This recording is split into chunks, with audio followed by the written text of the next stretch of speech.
I got the idea for this one the other day when I posted actually in the online group, and I got a whole lot of great feedback on it in the Quackaholics Anonymous group. But it used to irritate me to no end when there was a certain topic that was often read at meetings, but there was this one key phrase that everybody would trip off of. If you've ever been to a lot of AA meetings, you probably know what I'm talking about. Like they'll read a topic, and then when somebody gets called on, they'll say, "Well, the part that really jumped out at me is this sentence right here. You know, when he said this right here, and then look at this word right here." And they would literally take a sentence and they would analyze it and overanalyze it to death, and then they would turn it into a flair for the dramatic, and of course they'd make a big issue out of it. But it used to irritate me to no end when they would read that one topic about, most good ideas are simple. I'll read the full quote soon enough, but everybody, it seemed like, would always focus in on that one little sentence. They jump all over it. Most good ideas are simple. Well, that's a kind of a bland and meaningless statement that doesn't have much of a... You're not really saying much with a statement like that. Most good ideas are simple. That might be... I mean, if I said something like, most problems are easy, I mean, you can interpret that any myriads of ways, but everybody would just leap on that one thing. Now, usually, and it's like a comment, or it's like somebody who commented on here was saying, in fact... I'm going to read that just because he summed it up better than I did, but it said it literally goes back to that proud to be dumb bit. Like when they say no one's too stupid to get the program, but many are too smart, and I know exactly what he's talking about. It says the most good ideas are simple bit is a subtle way of saying, see how enlightened we are. We don't need to be smart. We can be dumb like our simple-minded leader and still be better than all the humanity. I love that so much, and I said I'll just read that versus trying to put that one in my own words to articulate it. But oftentimes when I would see that topic read, the meeting would always devolve into a bunch of people jumping on that bandwagon, and most ideas are simple. And it's kind of like what he commented there in the group. They would often say something like, the problem with a lot of people who are coming in here, they all want to figure this thing out. You got to stop trying to figure it out. See, they're trying to intellectualize this thing. You can't intellectualize this thing. You can't think about this thing. If you think about this thing, you're doomed to failure. In other words, like he said, they're literally bragging about the fact that they're proud to be dumb. It was said often in meetings when that topic was read. I'll read the whole thing a little later because I want to go after it a little bit harder. But they would say most good ideas are simple. And they would generally leap on that to make that statement about how a lot of people come to AA and they're trying to figure it all out. And when they try to figure it all out, they end up drunk again. You can't try to figure this out. You just got to do and do. It's not uncommon for any human being in any type of situation to want to figure something out. I think that's one of the reasons that this little word got invented. It's called progress. How we went from... radio plays to televisions to color televisions to being able to watch TV on our phones to Netflix to whatever. The same thing with the Wright brothers barely being able to get up off the ground and fly to jet airliners that can take hundreds of passengers all the way across the world. That's how we went from a transatlantic flight making front page news when Lindbergh did it to transatlantic flights happening all the time because of this word called progress. If you were going to say most good ideas are simple, then you'd have said, well, let's see, I do my hands like this and I can't fly. Well, it's a real good idea. It's simple. People can't fly. We just got to accept whatever God gives us, right? Every job I've ever had, I wanted to point this out. I'm one of those people, I kind of count myself lucky for this, is that I've had to do a lot of different jobs in my life. From a lot of different, now I'm not talking about like, highly skilled trade type positions or something like that, but I've done everything from driving a cab to working on printing presses to running printing presses to warehouses and factories, and I worked in a hospital, I've worked in construction, I've done delivery driving, I've done a lot of different things. And I'm going to tell you something, whether you're working in a supermarket or whether you're working, on a printing press trying to set offset printing presses, there's a bit of a thing that you have to figure out on your own when you're doing it. For example, when I was working at a supermarket one time, I talked about getting a supermarket after years of being borderline drunk and homeless on here one time. Sounds really simple if they give you a broom and they give you a garbage dumpster thing, one of the mobile ones you go pushing around. It sounds really simple. Go around, empty the trash, sweep these floors. But believe it or not, the first couple of times I did that, I didn't actually do too well at that. After a period of time of being assigned that on early morning duty every day, every other day that I was assigned on early morning duty, I figured out there was a little bit of a trick to it. There was a little bit of a way to make that thing work easier, and there was a little bit of a way to do the job a little bit better. There was even a way to sweep the floor in such a way that you didn't have millions of stray pieces of paper and receipts and garbage and everything else behind you where you had to go back and sweep again and again and again. There was a couple of different tricks that I used in order to change garbage in a grocery store every day that it went smoother.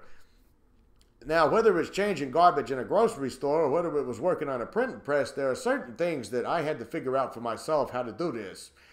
Some of the jobs I had over a period of time, in fact, the one I had before the COVID pandemic caused a mass layoff where I was working, I did all of that on my own. I was the sole guy back there in the receiving department.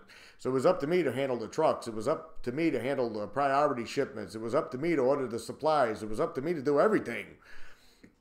Believe it or not, that kind of a situation, whether it's sweeping a floor again or whether it's being the only guy in the receiving department, there's something that happens to you after you do it day in and day out for a period of time, after a couple of months. There's like this magical day when you come to work one morning and everything clicks in place and you're like, you know what? This is how you do this. I figured it out.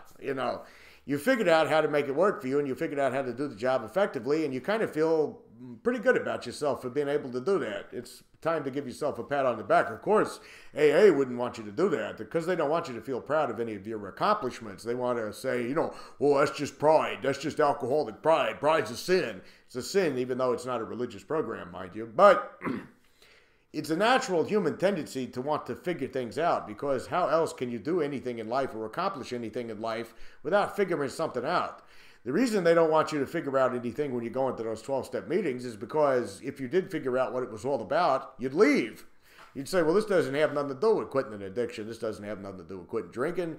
This doesn't have nothing to do with anything other than feeding the egos of a few trusted servants at the top of the hierarchy and me complying and falling in line and just saying all the right things. But this has nothing to do with me putting down the drinking problem. You want a simple idea? I'm drinking too much. You know what I got to do? Stop.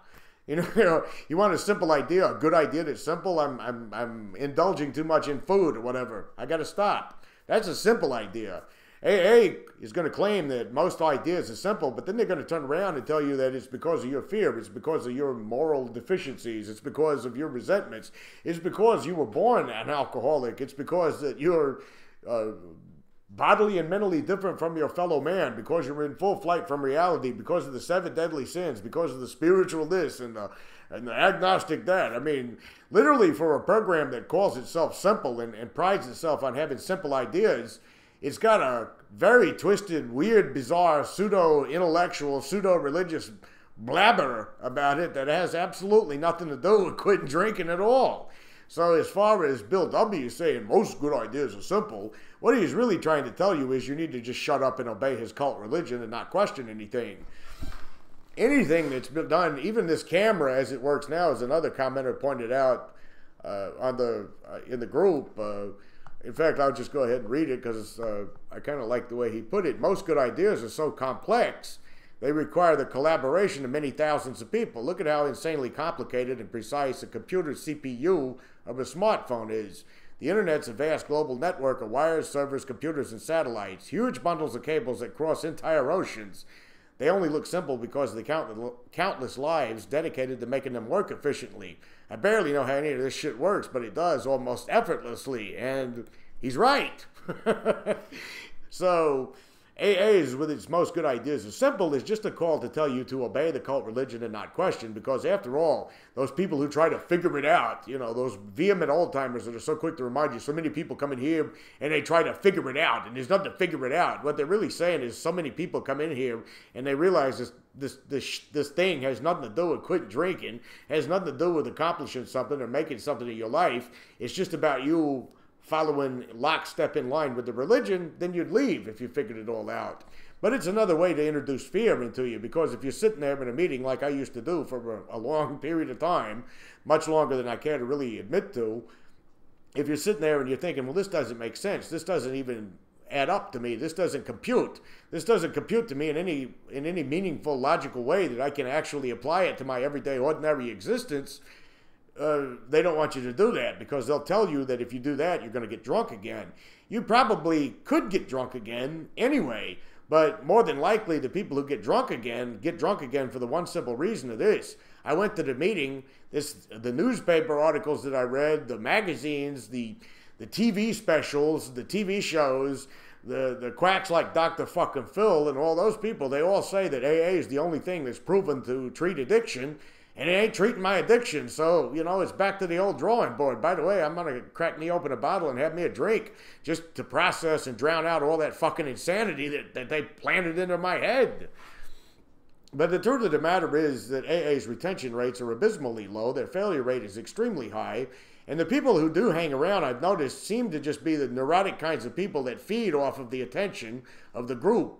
And the group telling them what wonderful people they all are because they can say all the right things and parrot all the right, notions. I mean, they'll tell you all the time, nobody goes back out there and comes back in here and says it's better. That's because all the people that went back out there, as they call it, didn't bother to come back. I'm not going to walk into a meeting and tell them, you know what? Haven't had a drink in a very long time, and I don't feel like drinking, and your program is all bullshit. I'm not going to waste my time because I know it would be an utter, complete waste of time. But to sum up what that quote is really all about, which I think is really weird, it's just pseudo-babble. It says, next we decided that hereafter in this drama of life, I mean, life is life. It's not really a drama. But God was going to be our director. He's the principal. We are his agents. He is the father, and we are his children. And what does this have to do with quitting drinking again? What does this have to do with spirituality and not religion again? We are his agents. I mean, what are we, is this like some cartoon villain, arch villain with his minions that walk around with their robes and their hushed tones and they're we are his agents and we do his work only, kind of. I mean, that's literally what I think of when I hear that kind of shit. But it says, most good ideas are simple, and this concept was the keystone of the new and triumphant arch through which we pass to freedom, except you don't really pass to freedom. The triumphant arch you pass into is you're going to sit in meetings for the rest of your life talking about what a loser you are, talking about how terrible you are, talking about how you'll never be able to take accountability for your own actions because you're a sick alcoholic and you need a higher power to do it for you. As far as the Father doing it for you, the Father's not paying my rent. The Father's not paying my bills. The Father is not actually keeping me away from liquor. You go to an AA meeting, let's just say you're not involved in all that cult activity that takes up your entire existence when you're surrounded by it. But just in the off chance you go to a meeting a day, 7 days a week, that's 168 extra hours in the week that you're not at a meeting. That's 168 hours that you're choosing not to go to a liquor store. That's 186 hours that you're choosing not to engage in your active addiction. When you're not engaging in your active addiction and you're giving AA all the credit for it, that's all you're doing. You're the one who quits drinking all along. How about this for a simple idea? How about this for most good ideas being simple? You want a simple idea of how to solve your problems in life? Go watch The Wizard of Oz. The characters, your Scarecrow with his brain, your Tin Man with his fucking heart, the Lion with his courage. They all had those traits that they needed within them to begin with. They didn't need a wizard to do it for them. They didn't need a supernatural entity outside of themselves to give them the things that they were looking for. They already possessed those things within them anyway. So here's a simple idea for you if you've got an addiction problem or if you're struggling with putting things together in your life. You already have the answers deep down within you. You already have the solutions deep down within you. You just got to implement them. If you drink it too much, you can moderate. You can quit. Believe it or not, this week I was actually going to do a video about an article from John Hopkins. A nurse friend of mine sent me this article from John Hopkins, no less, that says there is no one-size-fits-all approach to addiction and that the scientific community is just now starting to entertain the fact that there is no abstinence only or moderate only or anything else, that really addiction is a very complex issue with a multitude of different solutions, a multitude of different approaches, and a multitude of different reasons why people drink. But I didn't get to do that today. That whole most good ideas is simple. You can't figure out AA. You just must shut up and obey AA. I don't remember now what caused me to think about it, but it crawled into my mind, and I said, you know something, I'm going to put this out here. Anyway, I'll probably see you hopefully next week. Chime in on the comments and let me know about your experiences with these meetings where they would read that topic and all trip off that one little sentence, you know, how you're not supposed to think and how you're not supposed to question, how you're not supposed to ever get any better or understand anything, how you're always supposed to be a newcomer. You know, I can't think of anything in life that I've ever learned or ever figured out how to do that I figured out how to do by always being a newcomer at it. You know, when I got good at any job I ever did in life, I got good at it by doing it and by getting experience with it and then just implementing it. I didn't do it by walking in every day and saying, "No, I'm powerless," without the Father to guide me. Until next time. And keep the comments coming in. I get a lot of good ideas out of this. Later.